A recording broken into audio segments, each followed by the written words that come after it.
suis Madame Adèle Kouassi, chef de département production sur Radio Côte d'Ivoire du groupe RTI, mais en même temps, je suis présentatrice de l'émission dédiée aux enfants de 3 à 16 ans. Et à cette émission, nous valorisons les droits des enfants à travers des sketchs, à travers des concours interécoles. Et puis, je présente également l'émission sur les droits, sur l'autonomisation et sur l'entrepreneuriat féminin. Donc, tout ce qui touche à la femme, mortalité maternelle, néonatale, infantile, tout ce qui touche à la santé, à la vie, à l'épanouissement, au bien-être de la femme, c'est notre dada. Alors aujourd'hui, nous sommes très heureux d'échanger avec le professeur qui vient encore une fois de nous donner des informations assez intéressantes sur la jeunesse surtout. Parce qu'aujourd'hui, un peu partout, particulièrement en Afrique et en Côte d'Ivoire, notre jeunesse est menacée par plusieurs fléaux, dont la drogue, Internet, c'est une véritable drogue. Nos enfants se réveillent la nuit pour naviguer. Nous sommes obligés, en tant que parents, de faire la ronde et de ramasser tous les portables la nuit. Parce que je sais que quand je dors, mon enfant court un danger. Et au départ, avec le professeur, lorsqu'il nous a expliqué certaines choses, il parlait de rêves. J'étais un peu sceptique. Mais lorsque nous l'avons écouté, nous nous rendons compte qu'il a une démarche scientifique. Il a des méthodes scientifiques, des méthodes assez élaborées pour nous aider, nous, en tant que parents, en tant que présentateurs, journalistes, hommes et femmes de médias, et surtout en tant qu'éducateurs. Donc, je me libère maintenant. Sinon, je l'ai regardé avec... je pensais à un charlatan, en guillemets, des 10 heures de bonne aventure. Donc, j'étais un peu sceptique. Et je me rends compte que la démarche est tout autre. Donc, professeur, moi, je fais un rêve, mais j'oublie souvent mes rêves, mais j'ai des rêves qui sont assez expressifs. Si vous voulez, on peut en parler. Tout d'abord, tout le monde rêve, même si des fois on les oublie. Hein? Un peu comme si à l'intérieur de nous, comme un ordinateur qui reçoit des courriels, et voilà, même s'il est fermé.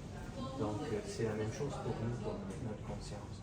Lorsqu'on oublie le rêve, c'est qu'on va avoir une dynamique de beaucoup d'énergie au réveil qui nous amène, qui nous propulse dans l'action. Donc on est comme ça, il faut que j'aille là, mon rendez-vous. Et là, ça ferme l'inconscient. Donc il faut rester calme au réveil et aussi donner une très grande importance au rêve. Se programmer, se dire, mon rêve, lui, va m'aider dans ma journée. Ou va m'aider dans la période que je vis. Ou va me donner, par un rêve prémonitoire, des informations concrètes sur mon travail, sur mes décisions. Et vous, en ayant un rôle social important ici en Côte d'Ivoire, ben voilà, le rêve peut vous inspirer, vous guider, vous donner des clés. Et c'est là que juste le fait de se dire quand on se réveille, on y va plus doucement, là le rêve est là. Mais des fois, la vie fait que on est heureux de vivre, on est content, le café, ça sent le café, ça sent l'action de la vie. Et là, le rêve s'en va rapidement. C'est juste une transition trop rapide entre l'action concrète et le moment où on est intériorisé. Tu as raison, en rêve, on a assez d'argent, on saisit fort. Parfois, on se réveille, espérant que l'argent n'est plus à rien. Voilà. Donc, on peut avoir à ce moment-là, le rêve, lui, va décrire un état d'âme d'insécurité. Donc, on pensait qu'on avait toutes les ressources, c'est très logique le rêve, on le ramène au concret. Si dans la vraie vie, une personne dirait « oui, j'ai tout ce qu'il faut comme ressource », et là « non, finalement, je ne l'ai pas ». Donc, c'est une dynamique qui peut être liée à des insécurités, même si on a l'abondance, parce qu'il y a des personnes qui ont beaucoup d'abondance et qui pourraient avoir un rêve comme ça. Et ils n'en manquent pas, mais ils vont toujours avoir peur d'en manquer. Voilà. Ou bien on a son argent caché quelque part, on se dit peut-être on y a tellement pensé que c'est devenu psychologique.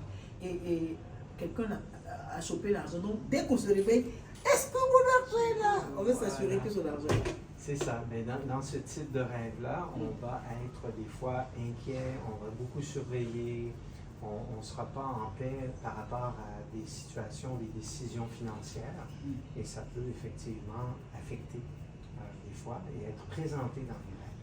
Bien sûr, un rêve peut indiquer un réel danger qui s'en vient, où quelqu'un va nous faire quelque chose, va nous arnaquer ou va être voilà, va créer un problème financier. Et là, le rêve pourrait être indicateur de ça aussi. Et normalement, ces rêves-là, les symboles vont faire apparaître la personne ou le lieu, etc. Sinon, si on n'a pas de clé directe, habituellement, ce n'est pas un rêve prémonitoire concret, mais plutôt lié à notre dimension émotionnelle ou notre dimension intellectuelle, nos concepts ou nos mémoires.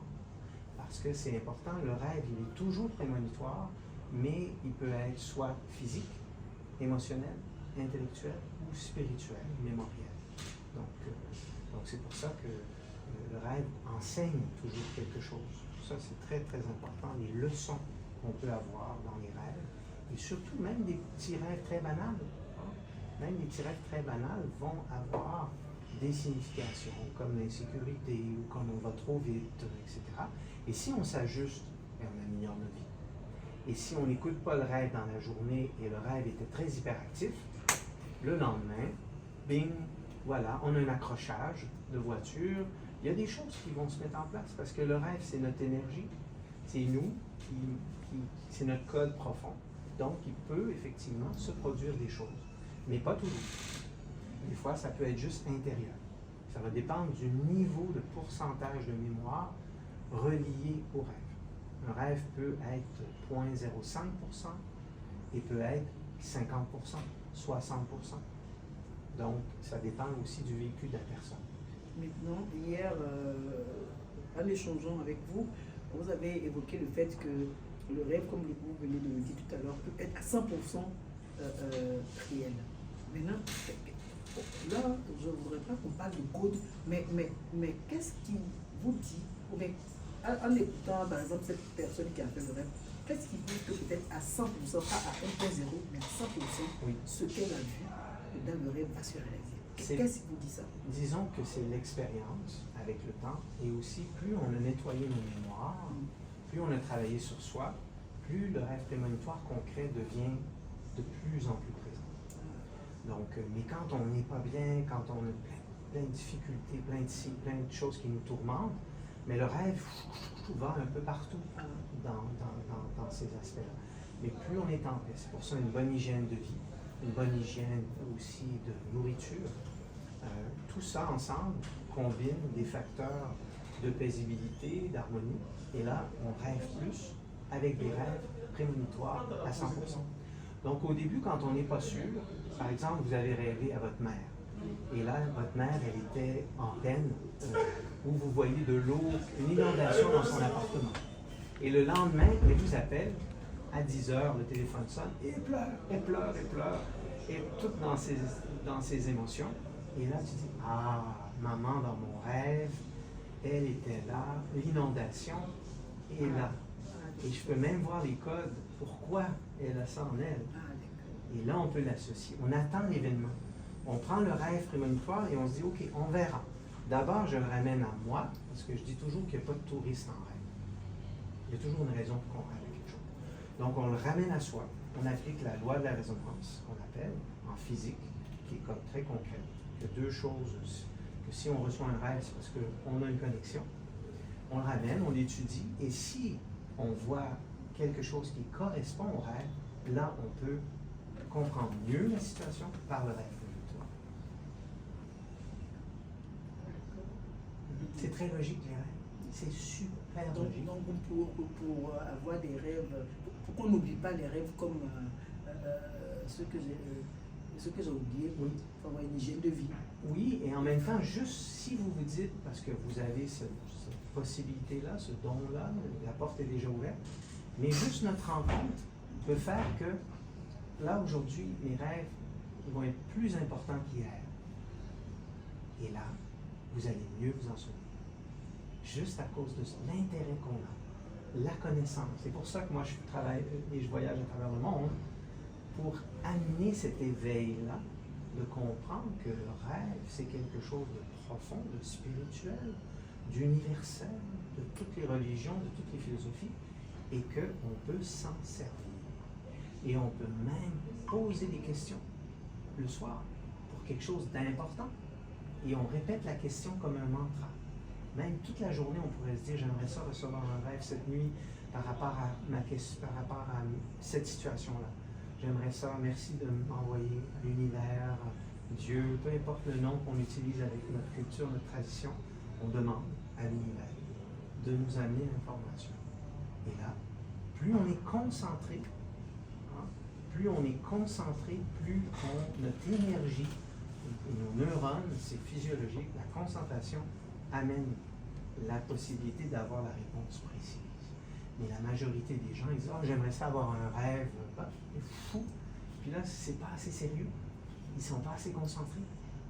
Et quand on médite ou quand on fait des mantras, juste une question, on répète la question. Même avant de dormir, on la répète pendant quelques minutes. Et là, notre conscience, elle se focus. Et là, on part dans l'univers, vers la bibliothèque qui correspond à l'information qu'on a besoin. C'est bien noté. C'est une belle question. Merci.